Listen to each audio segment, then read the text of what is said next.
Boa noite, pessoal. Vamos chegando aí. Daqui a alguns breves instantes nós iniciaremos a nossa live de hoje. Olha aí o Thiago Santos, ô meu amigo. Boa noite. Muito bem. Sejam todos bem-vindos à nossa live de hoje. A gente vai daqui a pouquinho dar início, só até o pessoal chegar aí.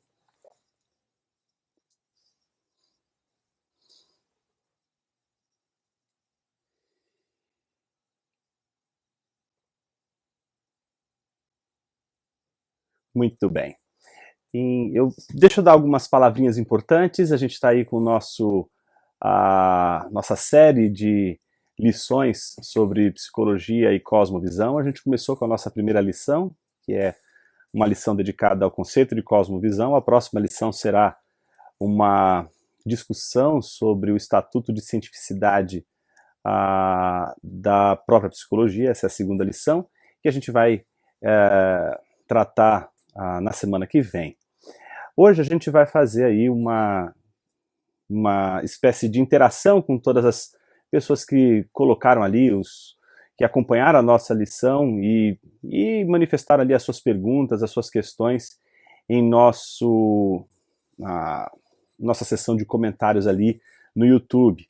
Então, desde já eu quero avisar vocês que essa live vai estar disponibilizada no YouTube. Então, semana que vem vocês também já vão ter acesso, aqueles que quiserem, obviamente, acessarem esse momento aqui, essa live de perguntas e respostas, a gente vai disponibilizar depois lá no nosso canal do YouTube, tá certo? Deixa eu trazer uma pessoa aqui importante para hoje.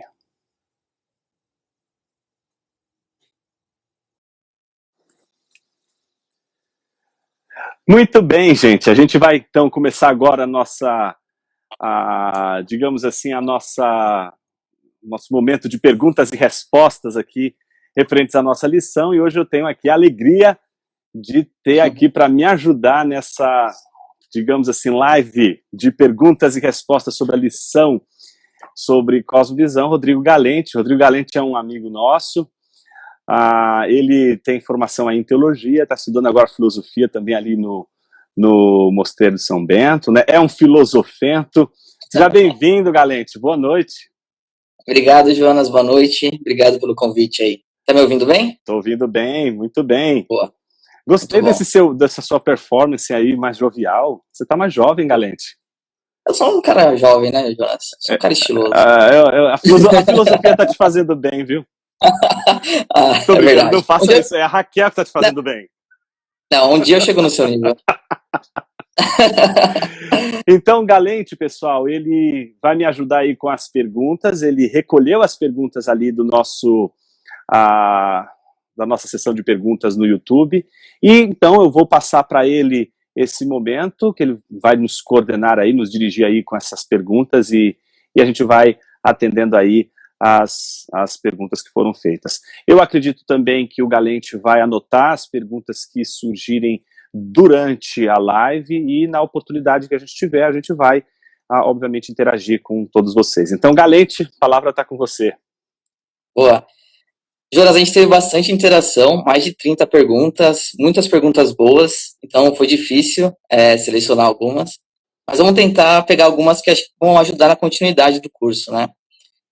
A primeira, e que eu acho que é a mais importante até para as pessoas entenderem as próximas respostas, e que surgiu bastante dúvida, é da diferença entre cosmovisão e percepção.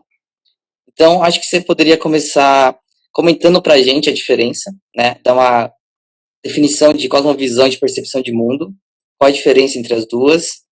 Teve uma pergunta bem interessante também, que é para saber o quanto que a minha cosmovisão influencia na minha percepção de mundo. Então, apesar de serem coisas diferentes, como você disse na aula, o quanto que uma interfere na outra.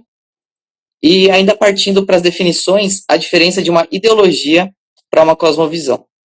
Então, algumas pessoas aqui, Aurileia Guzmão, Harrison Lopes, Alisson Alves, João Vitor, Jonathan de Assis, todos eles fizeram alguma pergunta nesses moldes. Teve até um exemplo que um deles deu, que talvez, se você puder usar ele para responder a pergunta, acho que ajuda. Ele falou assim: pegando o exemplo familiar, considerando relação de pais e filhos ou irmãos que crescem juntos e frequentam praticamente os mesmos lugares, ou seja, escola, igreja, clube, a intersecção da minha percepção de mundo com a percepção de mundo do meu pai seria a nossa cosmovisão? Ou seja, seria esses pontos em comuns das pessoas que estão num ambiente próximo? Seria essa parte intersubjetiva? Então seria isso, a definição desses termos, a diferença entre eles e como eles conversam. Excelente. A pergunta é ótima, ela sempre aparece quando a gente discute a teoria da cosmovisão e quando a gente chama atenção para essa distinção, não é? Essa distinção é super importante, na verdade, Galente. Ela é difícil de a gente pegar no primeiro momento, mas ela é de uma importância cabal para a gente não confundir a instância da cosmovisão com a instância da percepção. Então, eu vou começar aqui, em primeiro lugar, contrastando a percepção humana com a percepção animal. Animais também têm percepção. E nem por isso animais montam igreja, montam partidos políticos, animais não marcam um horário para jantar, animais não escrevem romances, animais não produzem templos, não produzem prédios, não produzem escolas, animais não produzem cultura no sentido de uma intencionalidade baseada não na necessidade, mas nas perspectivas do desejo. Então, uma anêmona, por exemplo, ela tem percepção, e nem por isso a gente pode dizer que ela teria vontade de repente, montar uma gremiação, ou até mesmo um partido político, ou mesmo um grupo de pessoas, ou melhor dizendo, de anêmonas, de outras anêmonas, para juntas elas, de repente, protestarem contra o preconceito que os seres humanos têm com relação às anêmonas. Não, as anêmonas não têm cosmovisão, as anêmonas percebem o mundo, mas elas não têm cosmovisão. Essa é a primeira coisa importante.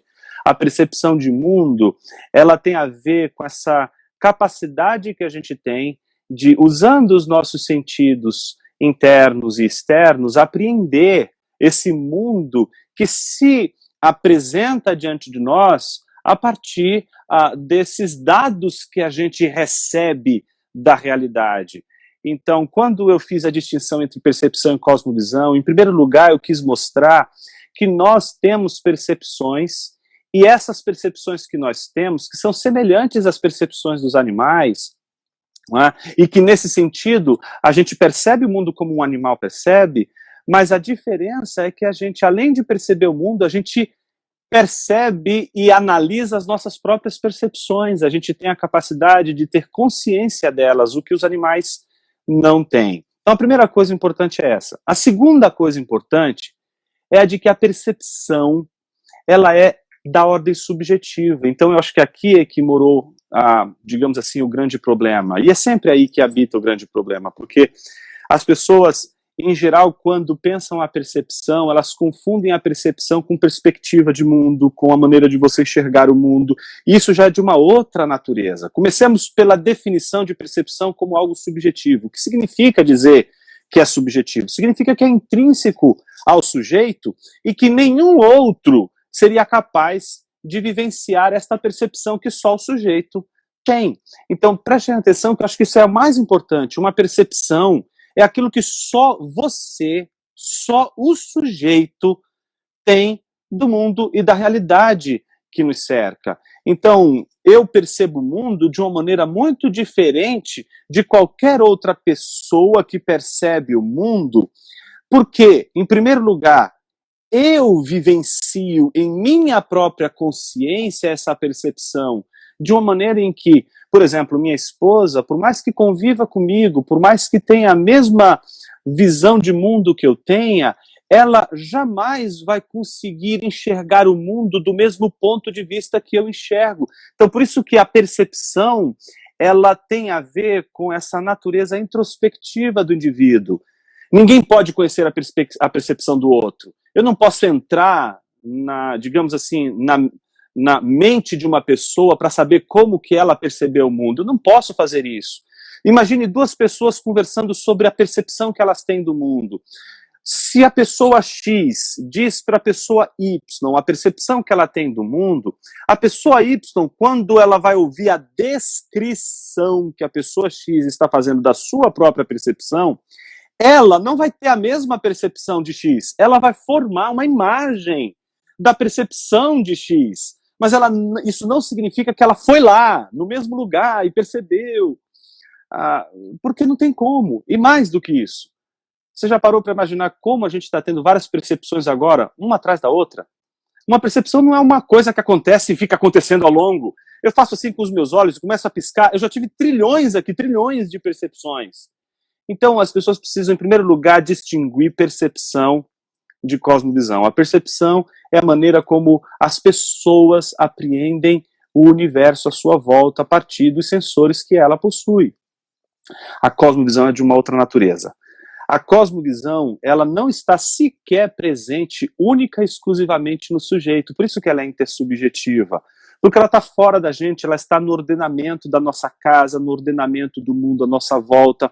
Cosmovisão, ela não é meramente uma representação do indivíduo, ela está presente no ar, em tudo que a gente vive, ela é a matricial cultural que a gente, de alguma forma, experimenta. Então, quando as pessoas organizam as suas casas, elas estão dando ali na organização da sua casa elementos constitutivos de uma visão de mundo. Então, a visão de mundo, ela não é só, digamos assim, da ordem da minha percepção, de como eu enxergo o mundo, mas ela é também da ordem intersubjetiva. E aqui eu acho que um exemplo pode ajudar. Embora eu e minha esposa possamos agora olhar, por exemplo, para esse objeto aqui, que é um grampeador. Embora eu e ela estejamos olhando para esse objeto aqui, a gente terá percepções distintas, mas a nossa visão de mundo é a mesma. Ela é uma cristã, eu sou uma cristã, nós temos uma mesma visão de mundo, tá entendendo? A visão de mundo, ela não é universal. Eu não posso dizer que todas as pessoas no mundo inteiro têm a mesma visão de mundo, mas eu tampouco posso dizer que a visão de mundo é como a percepção, algo que só eu tenho e mais ninguém tem. Então, é nesse aspecto que há uma relação entre percepção e cosmovisão, obviamente, porque, como você bem disse na pergunta que você lembrou, as cosmovisões também podem modelar a nossa percepção, elas podem condicionar a nossa percepção. Por isso que eu dei o exemplo do esquimó. O esquimó é condicionado pelo mundo que ele vive, não é só pela sua capacidade de perceber. Ele está num mundo tão branco, com tantas brancuras, que ele consegue distinguir tipos de branco que a gente sequer poderia imaginar, sequer conceber. Mas porque o mundo à sua volta, como ele é ordenado, como ele é organizado, traz para ele já digamos assim, um ajuste das coisas, uma ordem das coisas, que é para além da sua própria percepção de mundo, certo? Jonas, obrigado. Eu acho que teve um ponto que é da ideologia, né? Isso, era que medida é que ela distingue da ideologia, tá certo. É interessante como é muito difícil você distinguir aí onde começa a cosmovisão e onde começa a ideologia, qual é a relação entre as duas, se há uma diferença entre as duas. Eu gosto de pensar, em primeiro lugar, com exemplos, né?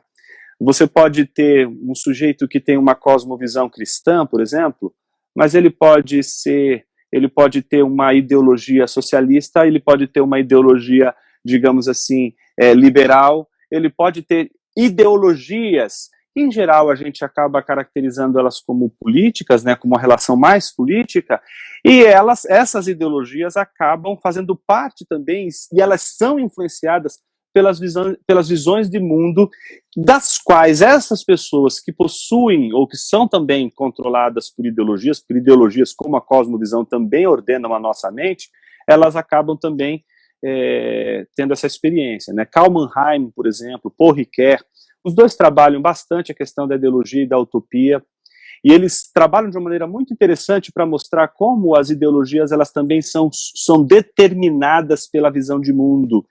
Então, é claro que uma ideologia X vai ser muito influenciada se uma visão de mundo fosse cientificista, materialista, se ela for teísta, tá entendendo? Então, visões de mundo, elas não dizem respeito estritamente a questões de ordem política, mas elas dizem respeito à totalidade do mundo, como as pessoas entendem o mundo e quais são os critérios pelos quais elas entendem o mundo. Tá? Tá, então, na verdade, a ideologia é quase um produto, uma cosmovisão, né? Ela pode ser um produto. Pode.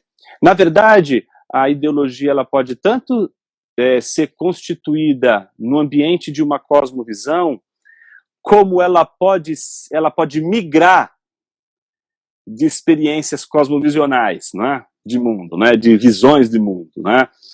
Então, e aí que a gente lida com a questão da visão de mundo, que é ao contrário da ideologia, como Hannah Arendt diz, a ideologia ela é sempre esquemática, ela tem que ser sempre muito clara, porque se ela não for muito clara para os seus, digamos assim, ideólogos, ela não fica esquemática como é, digamos assim, a natureza da própria ideologia. Mas já a cosmovisão, ela não está tão atrelada à questão da racionalidade esquemática. Cosmovisões, elas podem ser até mesmo irracionais, Galente. Elas podem não ter nenhuma preocupação com racionalidade, elas podem ser inconsistentes do ponto de vista lógico, elas podem ser, digamos assim, ter parcialmente uma contradição, ou parcial, ela pode ter no seu próprio conjunto de crenças contradições, e nem por isso ela deixa de ser uma visão de mundo. Uma visão de mundo,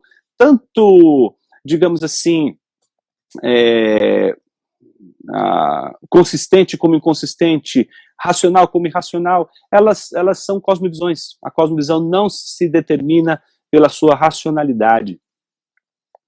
Boa, muito obrigado, Jonas. Tem uma segunda pergunta aqui bem interessante também. Você trabalhou um pouco na sua primeira aula sobre realismo e idealismo. Tá. Né?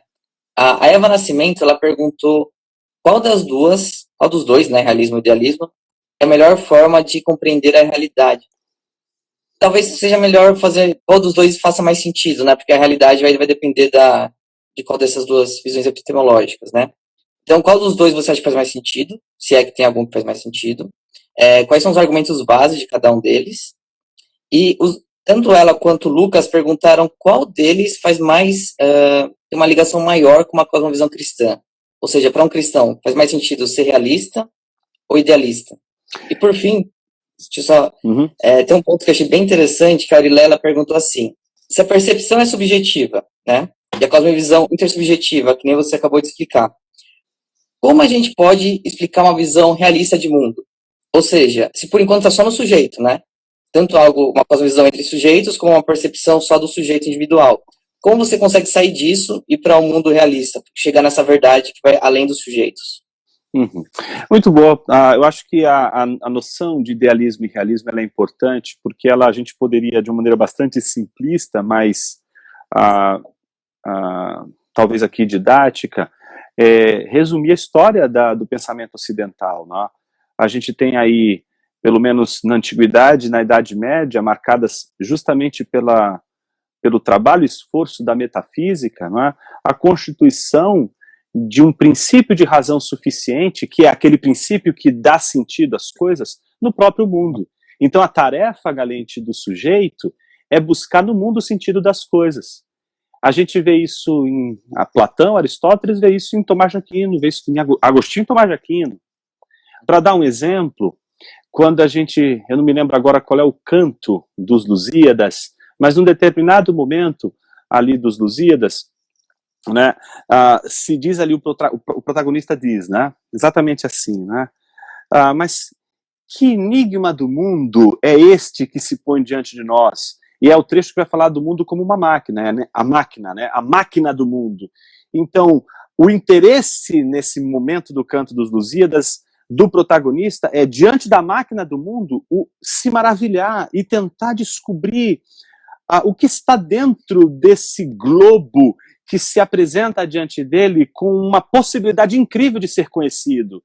Então, ali nos Lusíadas, a gente vê muito explícito esse movimento presente desde a Antiguidade, Idade Média, que é essa curiosidade, essa vontade de conhecer o sentido das coisas nas próprias coisas. Só para dar um contraste, a gente entender o problema do idealismo, a gente pega um poema do Carlos Drummond de Andrade, que chama-se A Máquina do Mundo, que é uma referência justamente a esse verso dos Lusíadas. E é a história, o poema é a história de um mineiro que, andando pela estrada pedregosa de Minas, encontra nada mais nada menos do que o mundo aberto agora diante dele e se oferecendo a máquina do mundo para que ele possa conhecer. E o texto do Carlos Drummond de Andrade é um texto curioso, porque ele faz parte da seção de poemas dedicados justamente às influências e leituras que ele teve de Martin Heidegger, né? E com toda essa questão da abertura do mundo e da metafísica e etc. E lá pelas tantas, quando ele vê o poema conta, né, que quando ele vê a máquina do mundo aberta diante dele, ele, laço incurioso, desdenha a coisa ofertada, pelo que ela se emudece, sai envergonhada, e ele continua o seu caminho pela estrada pedregosa de Minas, tentando descobrir o que é que ele perdeu nesse meio do caminho que ele passou. Ou seja, Drummond mostra que o mundo que a gente vive hoje é um mundo que se desencantou com a ordem nas próprias coisas. Não queremos mais descobrir o sentido das coisas nas coisas. Por quê? O idealismo, ele é uma, digamos assim, uma maneira de conceber o mundo que desde Descartes foi se solidificando, não é? E que se tornou uma espécie de ceticismo com relação a essa possibilidade, a possibilidade da metafísica. Ora, o que é a metafísica senão a crença de que as coisas falam, de que as coisas dizem, de que o mundo é semântico, de que o mundo possui logos, de que todas as coisas têm seus logoi, as coisas têm sua razão de ser, mas no momento em que as coisas não mais nos interessam porque sequer acreditamos na existência de um sentido nelas mesmas, então é tarefa do sujeito encontrar e dar sentido às coisas. Então, o princípio de razão suficiente das coisas passa a ser agora uma tarefa do sujeito, e aí é que o idealismo, a meu ver, se torna o outro lado da moeda, que é a redução de todo o significado da vida na minha representação de mundo, nas minhas vivências do mundo, nas minhas experiências do mundo. E pouco importa o que é o mundo, porque se o mundo tem um sentido ou não, eu não posso conhecer. Já que eu não posso conhecer o sentido do mundo, não posso conhecer o significado do mundo, eu vou me importar apenas com o sentido que eu vou dar para o mundo, o sentido que eu vou dar para as coisas. Nessa chave de raciocínio, tanto o idealismo como o realismo têm coisas importantes a dizer. O realismo tem algo a nos dizer. As coisas mesmas, elas têm um sentido. Por outro lado, o idealismo tem algo importante a dizer. Ele está dizendo para a gente o tempo todo, as nossas representações, elas também são fundamentais para a constituição de sentido e de significado. Por outro lado, há também perigos no realismo, principalmente aquele realismo ingênuo que desconsidera a capacidade do homem representar, que desconsidera as representações como algo que faz parte da vivência do ser humano. Por outro lado, a gente pode ter também entre o idealismo a desconsideração total da realidade como normativa para o pensamento, de que o meu pensamento não pode estar dependente única e exclusivamente das minhas representações. É preciso um tribunal para os meus pensamentos e para as minhas ideias, que não podem ser as minhas próprias ideias e meus próprios pensamentos. Então, o ideal, eu entendo que sempre numa discussão, nessa chave de discussão, quando envolve principalmente a cosmovisão cristã, é a relação das duas coisas, nunca tentar escolher os dois lados, ou um ou outro. Eu acho que a tentativa de a gente priorizar um e o outro vai colocar a gente em situações complicadas. É nesses termos que eu acho que a gente ainda a gente está engatinhando, principalmente no nosso contexto brasileiro. A gente tem já alguns importantes colegas aí que têm estudado, por exemplo, Thomas Reid, não é? Tanto do ponto de vista aí dos acadêmicos, mas do ponto de vista daqueles que também estão envolvidos com teologia. Não é? Então, só para lembrar aí do Gaspar de Souza, que é uma pessoa que tem dedicado o seu tempo para estudar, aí o Thomas Reid. Tem Jonathan Edwards, mas não o Jonathan Edwards da teologia meramente, mas o Jonathan Edwards da filosofia, aquele que levanta essas questões e que serviu tanto, por exemplo, como base de reflexão para William James, quando ele desenvolveu a psicologia da religião, quando tratou da questão das afecções religiosas, por exemplo. Há um mundo, há um universo para ser considerado. em torno dessa discussão entre realismo e idealismo que a gente precisa rever. E hoje eu acho que a gente tem uma discussão muito forte, porque boa parte das nossas tentativas, isso não importa qual seja a tradição aí, ela já tem comprado o ceticismo idealista e simplesmente tem tentado fazer a crítica do idealismo com as mesmas bases do idealismo. Então você naturalmente vai encontrar, e não importa se é tomista, se é calvinista, não importa qual seja a raiz, né, a teológica e tradicional, mas o que é curioso é a adesão desse ceticismo e a pressuposição desse ceticismo para criticar e levar até as últimas consequências esse próprio criticismo, ou seja, se usa essa mentalidade idealista para criticar o próprio idealismo. E com isso, você tem o desprezo do realismo. E aí eu entendo que os cristãos, num contexto em que o idealismo é tão forte, eles têm, de alguma forma, o dever de recuperar a noção do real, de que a gente não pode perder o real. E recuperar a noção do real, eu entendo que é recuperar boa parte daquilo que o Thomas Reid chamou de realismo do senso comum, que talvez em um outro momento aí a gente fale sobre isso. Então, a cosmovisão, ela não impediria a gente de chegar na realidade, né, no mundo em si. Não, porque a própria cosmovisão, o próprio realismo está pautado numa visão de mundo, como o idealismo pautado numa visão de mundo. Na teoria da cosmovisão, realismo e idealismo são visões de mundo. Boa. Muito bom. Eu vou até inverter as ordens das perguntas aqui, baseado no que você falou. Bastante gente no YouTube comentou sobre o niilismo, né, sobre a perda de sentido. Vou citar até alguns nomes aqui: o Caio Oliveira, Davi Brito, João Alves, William Mitre, Jobson Silva. Então, sobre esse assunto, sobre o niilismo, algumas perguntas. Primeiro, o homem sempre precisa de algo para viver? Ou seja, faz parte da natureza humana buscar esse algo? Se sim, quando a pessoa adere ao niilismo, ela de alguma forma se animaliza? No sentido dela perder algo que faz parte da natureza humana? E tem uma outra pergunta aqui que é interessante, ainda com relação a esse tema, que é lembrando a frase do Diógenes, o cão que você citou, perguntando se qualquer tipo de alternativa que dê um sentido para a nossa vida vale a pena, ou se não é assim que funciona, existem algumas coisas que a gente pode usar como sentido de vida e outras não. E acho que até poderia fazer um adendo com a logoterapia do Viktor Frankl aí, que muita gente citou, e acho que ela conversa bem com esses temas, né?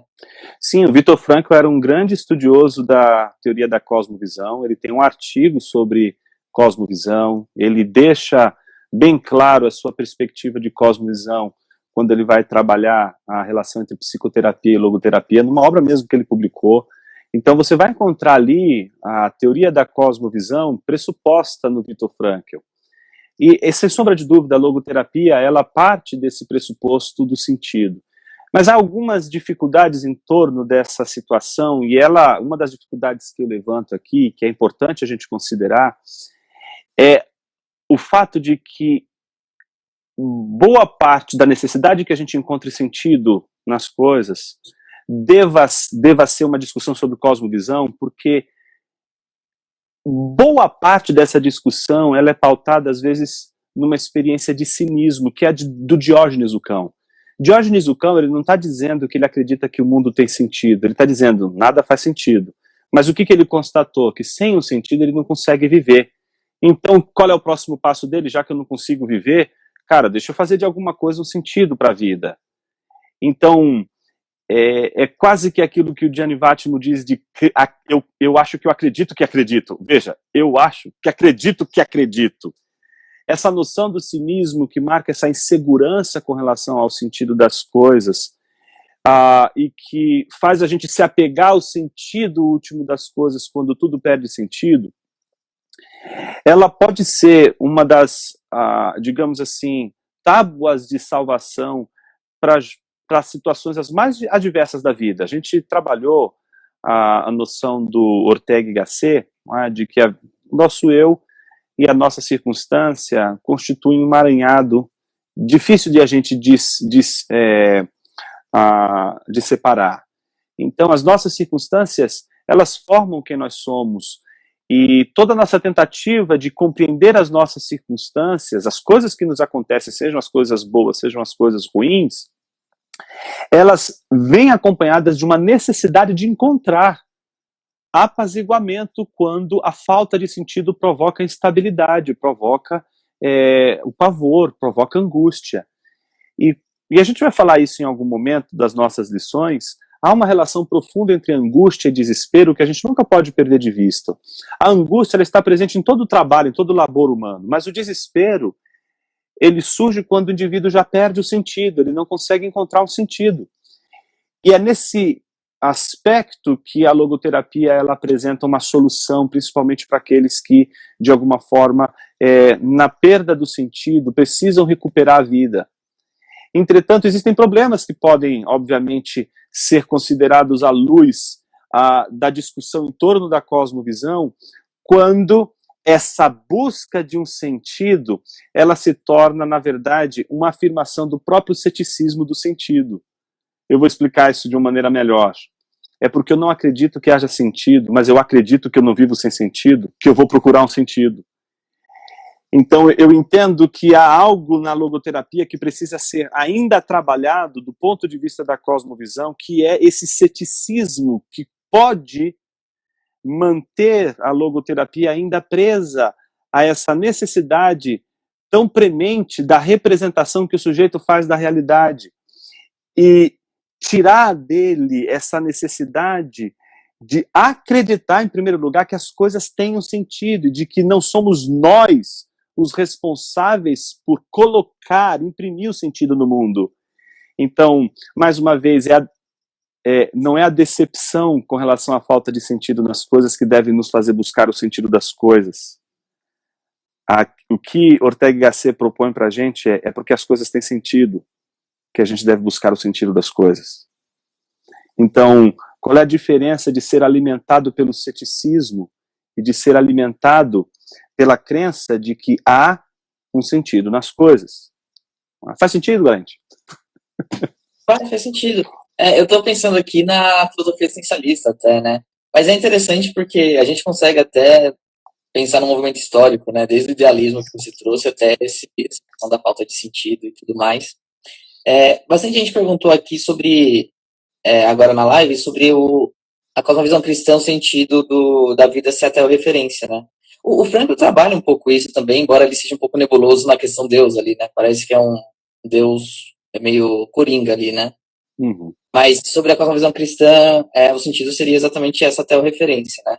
Essa sim, sim. E eu acho que há elementos ali que são claramente reverberações dessa visão de mundo, né? Essa visão de mundo reverbera ali nesses aspectos em que a busca pelo sentido se torna norteador para a vida, né?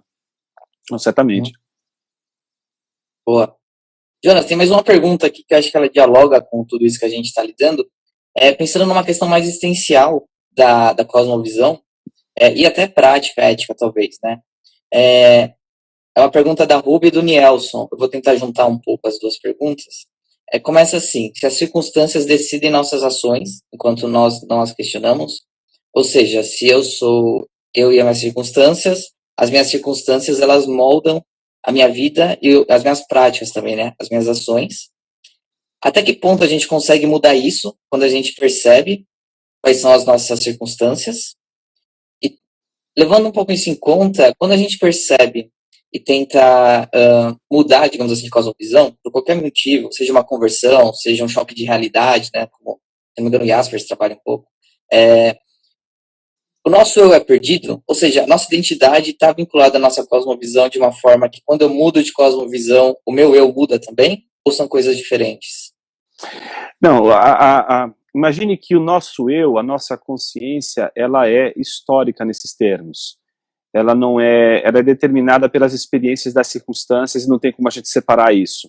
Não somos uma alma penada, ponto final. Não somos uma coisa que pensa separada da realidade, separada do mundo que nos cerca. Essa é a primeira grande lição que a gente encontrou depois das repercussões da tentativa de Descartes em propor uma nova solução para o problema do ceticismo, que era um problema também da sua época. Tá? Mas as conversões de cosmovisão, elas em geral ocorrem não porque cosmovisões estão sendo destruídas, isso é importante que se diga. Uma cosmovisão não é destruída, é a plausibilidade de uma cosmovisão para o sujeito que pode ser perdida.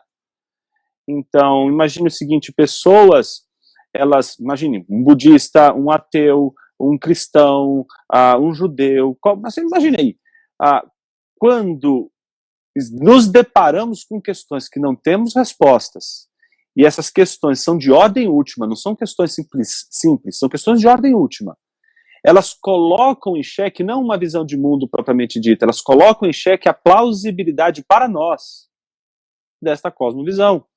Então, uma pessoa, diante do problema do mal, ela, por mais que você resolva em termos lógicos, mostrando que não há contradição, por exemplo, na cosmovisão cristã, ou numa cosmovisão teísta, ainda assim, essa cosmovisão teísta, ela pode perder sua plausibilidade, porque a plausibilidade ela não tem tanto a ver com a verdade, a veracidade, a sustentação de uma cosmovisão ou não, ela tem a ver com os mecanismos de plausibilidade que nós desenvolvemos e que está aqui dentro da gente, na nossa retórica, na nossa argumentação e na nossa construção, digamos, de toda essa convicção que a gente tem em determinadas coisas. E quando essas convicções são questionadas e elas não têm fundamento, e a gente não consegue mais continuar crendo, a gente não consegue mais, digamos assim, fazer o que antes a gente fazia.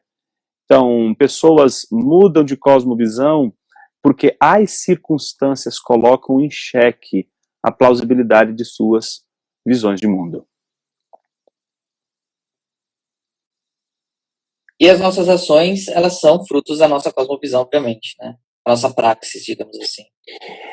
Eu diria que a cosmovisão, ela orienta boa parte das nossas ações, mas nem todas as nossas ações, elas são orientadas por nossa cosmovisão.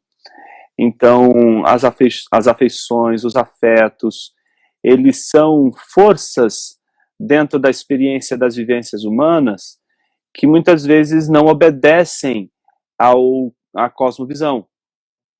Então, a gente tem a experiência da contradição com relação à própria visão de mundo que nós cultivamos, porque nós vivenciamos forças, paixões, para dizer a palavra tão importante para nossas próximas aulas, né, as paixões da alma, elas são tão avassaladoras que a gente pode, sim, ir contra os nossos próprios princípios.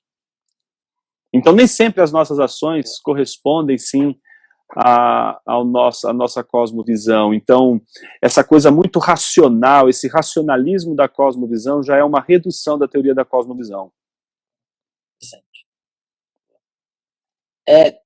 Teve uma pergunta aqui que eu achei interessante, como a gente está no tema, acho que vale a pena fazer, que o Luke fez, perguntando qual é o papel do autoconhecimento na cosmovisão. Ele perguntou até no sentido socrático, se existe alguma importância nesse conhece a ti mesmo na sua cosmovisão. Não, sem sombra de dúvidas, porque se você tem elementos que controlam o seu pensamento, a sua ideia, quanto mais você conhece esses pressupostos, os seus princípios, mais você sabe quem você é. Eu não diria que conhecer a nossa cosmovisão é conhecer a nós mesmos, porque é conhecer apenas um aspecto da nossa natureza, um aspecto da nossa identidade, um aspecto do nosso ser. Mas, sem sombra de dúvidas, está atrelado ao nosso autoconhecimento o entendimento da nossa cosmovisão. A gente vai ver na lição dedicada a Freud e a Jung que o grande desentendimento entre os dois com relação ao uso da cosmovisão está nisso, no fato de que um entende que a importância da cosmovisão para o autoconhecimento, enquanto o outro já desconsidera. Boa. Obrigado, Jonas, muito bom. A gente vai partir agora para algumas perguntas mais rápidas por questão do tempo mesmo, então talvez você não vai conseguir aprofundar tanto nelas, mas são perguntas pertinentes também. O Douglas Tavares, lá no canal do YouTube, ele pediu para você, ele perguntou, na verdade, citando o livro do James Smith, o Desejando o Reino, se além das informações que a gente recebe, ou seja, acho que talvez as circunstâncias, né, do Ortega C, o quanto que a cultura litúrgica influencia na nossa formação de uma percepção e também da cosmovisão. Uhum. Eu gosto bastante do Smith, eu acho que a trilogia dele é uma obra muito importante. Eu, na verdade, tenho uma relação de amor e ódio com essa obra, porque eu acho que ele acerta muito nas críticas que ele faz à redução da teoria da cosmovisão, mas boa parte da interpretação inicial que ele faz da fonte do amor em Santo Agostinho, centrado nas ações, na liturgia, na experiência prática da vivência cristã, eu acho que ele erra o ponto. Naquele momento ele esquece um fundamento importante de Agostinho. Para Agostinho, a fonte do amor não é a liturgia, a fonte do amor não é a prática cristã, a prática da devoção cristã. A fonte do amor é a ferida que a palavra de Deus provoca no sujeito.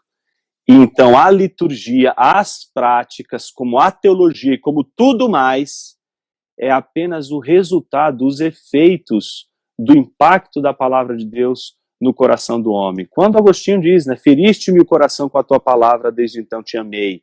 Ou seja, ele não ama por causa das liturgias. Ele ama a Deus por outras razões. E a mesma coisa acontece com a gente no mundo da vida. Não são as liturgias que despertam o nosso amor. A gente tem mediadores do nosso amor, e é isso que eu entendo que o Smith perdeu de vista. Ninguém ama os objetos pelos próprios objetos. Isso é aquilo que René Girard chamou de mentira romântica. Eu qualifico a teoria do Smith nesse aspecto como uma mentira romântica. Ela esconde, oculta, pela vergonha que o mediador e os mediadores da nossa cultura impõem, porque ninguém quer ser chamado de inautêntico, ninguém quer ser chamado de invejoso, ninguém quer dizer que imita, todo mundo quer ser original, tá certo? Então, o objeto do desejo ele é sempre mediado, ele tem sempre um mediador, e eu acho que Agostinho não perdeu isso de vista, isso está presente em todo momento, há um mediador dos nossos amores. E eu acho que nesse aspecto, não é só o objeto, não é a liturgia, não é o que acontece que nos desperta. Existe o mediador, existe o imitável. E esse imitável é sempre uma pessoa, e não uma liturgia, não uma prática, não os costumes, mas são as pessoas, os admiráveis. Mas isso é tema para uma discussão que a gente vai fazer sobre René Girard. E a leitura, eu prometo a vocês fortes emoções, é a leitura do René, é a leitura do Smith à luz dos olhos de René Girard, mostrando aí alguns aspectos que eu acho que o Smith é genial quando ele critica o racionalismo pelo qual a gente trata a cosmovisão hoje, e a teoria da cosmovisão se tornou uma espécie de ex machina, né? Qualquer problema é cosmovisão. Os caras não conseguem pensar em outra coisa, mas isso eu também vou deixar lá para frente, porque a gente vai ter uma lição aí sobre a autocrítica da cosmovisão. A gente precisa ouvir e entender que a cosmovisão não é a última palavra, a teoria da cosmovisão ela não é incriticável, ela tem problemas gravíssimos, mas isso eu vou deixar mais para o fim. Por enquanto, estamos apenas namorando a teoria da cosmovisão. Só jogou a polêmica aí e ficou quieto, né? Muito bom, muito sábio.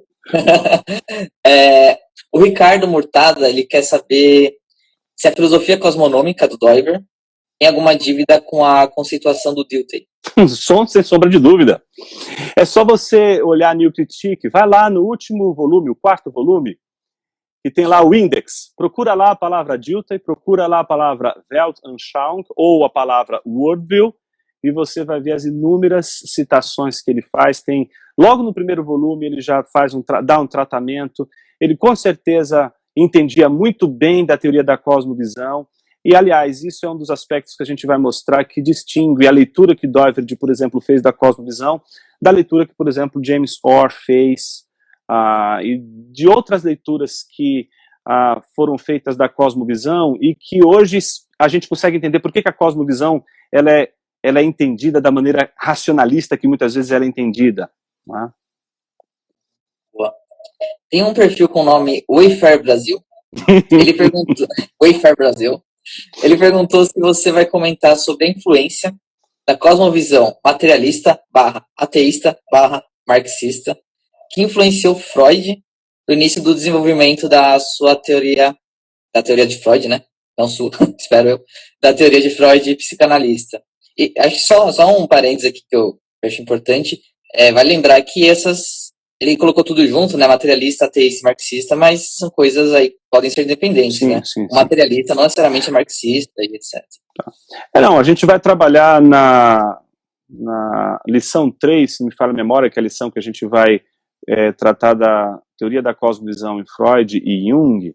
A gente vai mostrar que a base da discussão do Freud com relação à cosmovisão e a maneira como ele lida com a acusação de que a psicanálise era uma cosmovisão, ela vai mostrar, vai evidenciar a cosmovisão cientificista dele. Ele mesmo defende isso abertamente.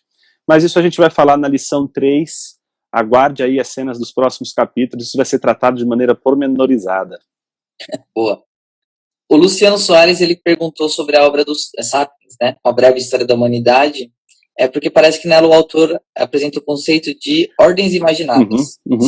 Ela se assemelha com o conceito de cosmovisão? Sim, sem sombra de dúvida. Quem leu ali o Harari sabe que ali, quando ele descreve os ordenamentos imagéticos, essa coisa toda, ele tenta mostrar que os seres humanos, diferentes dos animais, eles são controlados por cosmovisões. Aliás, ele faz isso não só no livro, faz isso nas palestras, é só entrar ali na palestra que ele deu no TED que você vai ver. Quando ele descrever esses ordenamentos imagéticos, é a mesma descrição que se faz para a cosmovisão.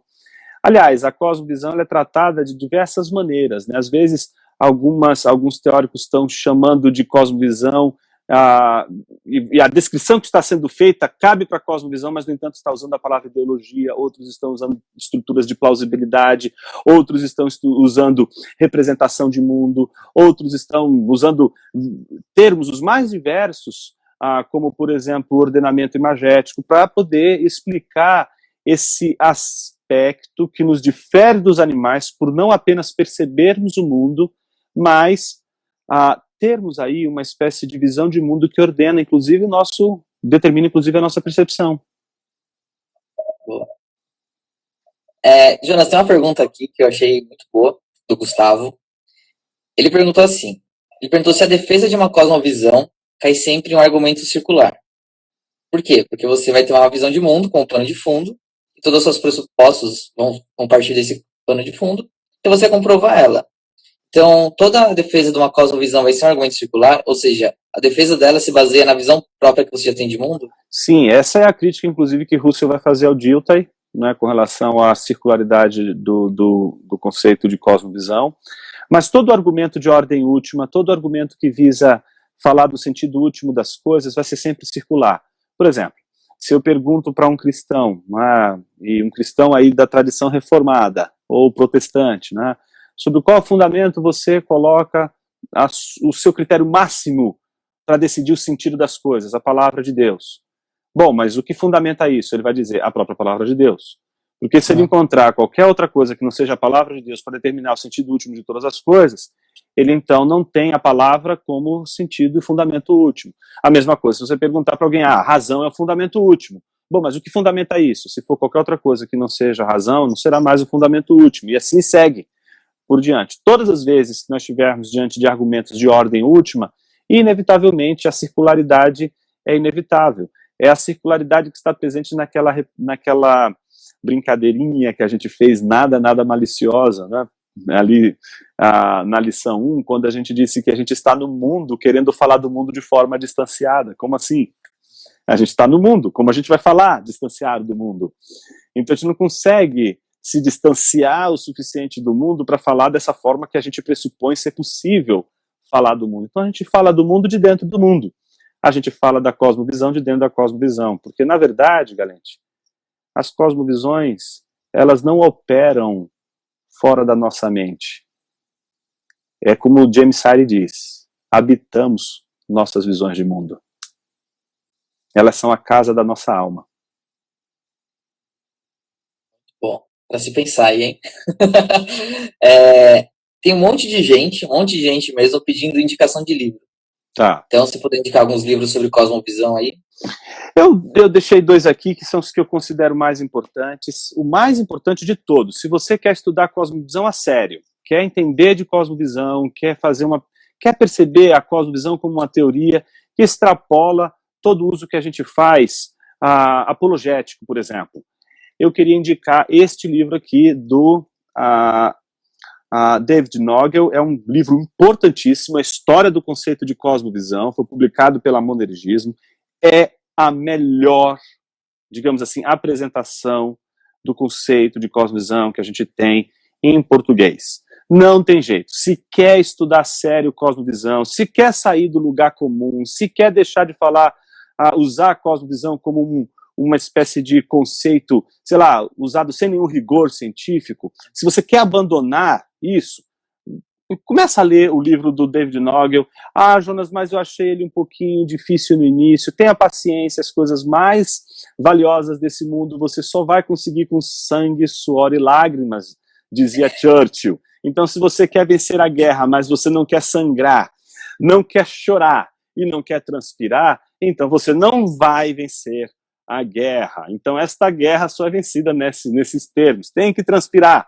E esse livro aqui não tem jeito, tem que enfrentar ele, é o livro mais importante. Um segundo livro que eu indicaria, e que eu acho ele muito bom, até mesmo em termos iniciais, se alguém quer primeiro ler alguma coisa antes de propriamente ir para o Cosmovisão, eu indicaria o do Brian Walsh e do Richard Middleton, A Visão Transformadora.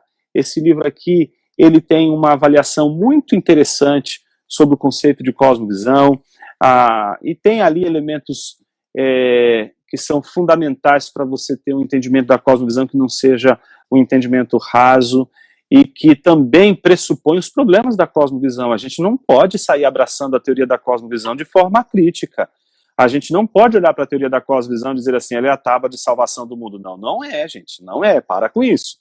A gente tem que desenvolver senso crítico, autocrítica é importante, a gente tem que aprender a fazer o exercício de analisar os aspectos que são importantes da teoria e mostrar também, ver e pensar sua fragilidade. A gente não pode ser tão ingênuo assim.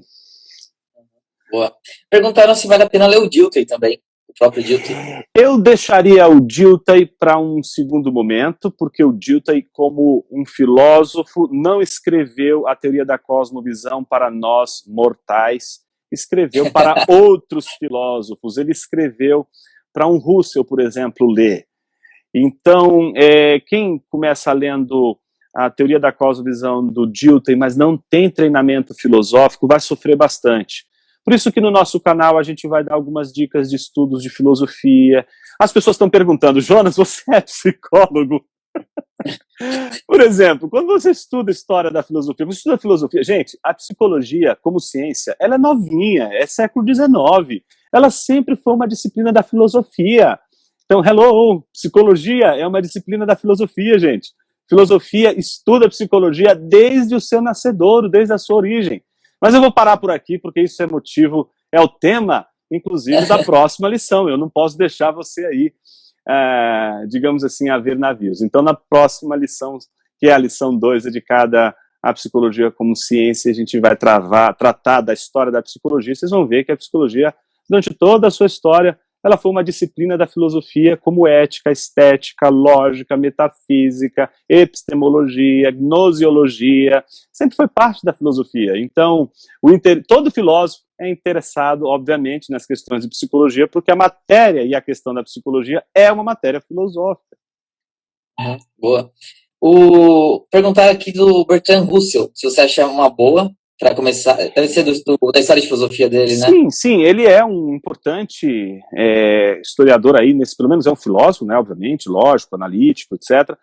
E ele oferece uma história da filosofia muito boa, mas eu ainda acho a do Anthony Kenny muito boa, me perguntaram bastante a do Reale. A do Reale é excelente. Se você tem a do Reale, precisa comprar a do Kenny. Eu penso aqui, se você não tem nada, compre logo a do Kenny, investe na do Kenny, que você vai investir num trabalho muito bem feito. Eu sou capaz de dizer que se você lê Anthony Kenny com toda a atenção do mundo e, ao mesmo tempo, ler os filósofos e os textos dos filósofos que ele está indicando, você vai aprender mais do que numa faculdade de filosofia. Tô pagando à toa, então, a mensalidade. É isso que você quis dizer. Não, porque... Ainda bem que meu pai não tá vendo a live. Mas simplesmente para dizer que um livro como esse é tão importante que, às vezes, as pessoas que não têm condições de fazer uma faculdade de filosofia, elas se sentem impedidas de estudar filosofia. Eu estou dizendo, não faça isso. Você tem ainda muitas ferramentas que podem ajudar você a estudar filosofia e a entender a linguagem da filosofia, entendeu? A filosofia fala uma língua. Boa. Jonas, perguntaram quando vai ser a próxima aula. Eu não sei se você falou no começo, eu perdi o... Não, eu não falei, mas junto com a gente vai, nessa semana, disponibilizar essa live e vai disponibilizar também nessa semana, mais para o final da semana, a lição 2. Então, nessa semana agora, vocês já vão ter a lição 2 disponível para poderem assistirem. E na outra semana a gente vai fazer mais uma live, que é justamente para interagir com as questões. Então, sempre façam as questões ali. Eu, na medida do possível, estou entrando ali, fazendo os comentários, respondendo aquelas perguntas que são feitas. Algumas eu já respondo ali, outras eu estou separando aqui. As que fizeram hoje aqui, por exemplo, a gente vai separar e vai fazer alguns vídeos curtos para explicar algumas perguntas que a gente não conseguiu fazer hoje aqui. A ideia é a gente conseguir trabalhar com vocês essa reflexão que eu acho ser tão importante hoje, que a gente tem falado tanto sobre cosmovisão, e eu entendo que as pessoas que estão envolvidas, principalmente na esfera pública, no pensamento rigoroso, eu acho que é uma contribuição para ajudar, para instrumentalizar mais, para a gente ter condições de poder exercer o papel público com mais refinamento. Boa. A gente tem mais 3 minutinhos aí, tá acabando o tempo, né? Não sei se vai dar tempo de... Só bastante gente perguntou sobre o livro do Heber Campos. Se é bom para dar uma iniciada na cosmovisão. Sim, eu indicaria ele com toda a certeza, porque eu li o livro, né, fiz o endosso do livro. Ele é justamente para aqueles que querem trabalhar na igreja, ele é um excelente livro, apesar de ser parrudo, né? Ele é um livro em que a cosmovisão, a teoria da cosmovisão é trabalhada com referencial bíblico muito sólido. O Heber Campos Jr. é uma pessoa muito capaz, é um irmão muito querido e fez um trabalho super competente ali. Então, com certeza, se você quer desenvolver e divulgar, eu acho que é excelente, é uma das coisas mais, digamos assim, preciosas que a gente tem aí feita por nós, por brasileiros, né, por gente nossa, né, que tem aí trabalhado com o conceito de cosmovisão. Sem sombra de dúvida, é um material muito seguro. Boa. Ô, Jonas, acho que se der, seria interessante você colocar no Stories ou em algum lugar o nome dos filósofos, dos livros que você indicou. Tem bastante gente perguntando aqui exatamente o nome, às vezes deu para entender direito. Se der, acho que ajuda o pessoal. Faremos o seguinte, na própria publicação do vídeo no YouTube, a gente vai colocar na descrição do vídeo toda a lista da bibliografia que a gente citou hoje aqui. E qualquer dúvida que vocês tenham é só colocar também no próprio vídeo da live de hoje, e a gente vai tentar responder as perguntas ao longo aí do nosso trajeto, da nossa caminhada. Tem um livro aí que eu ouvi falar, não sei se é muito bom, chama Inteligência Humilhada.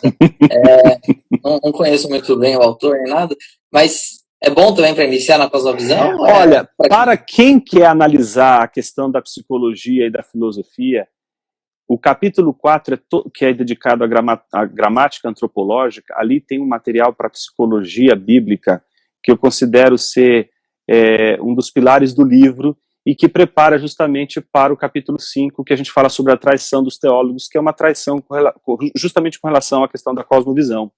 Né? Então, eu indicaria o capítulo 4, propriamente dito. Né? Tá bom. Depois eu mando o PDF para quem quiser. Brincadeira. Jonas, queria aproveitar esse último minuto aí, acho que em nome de todo mundo, agradecer o serviço que você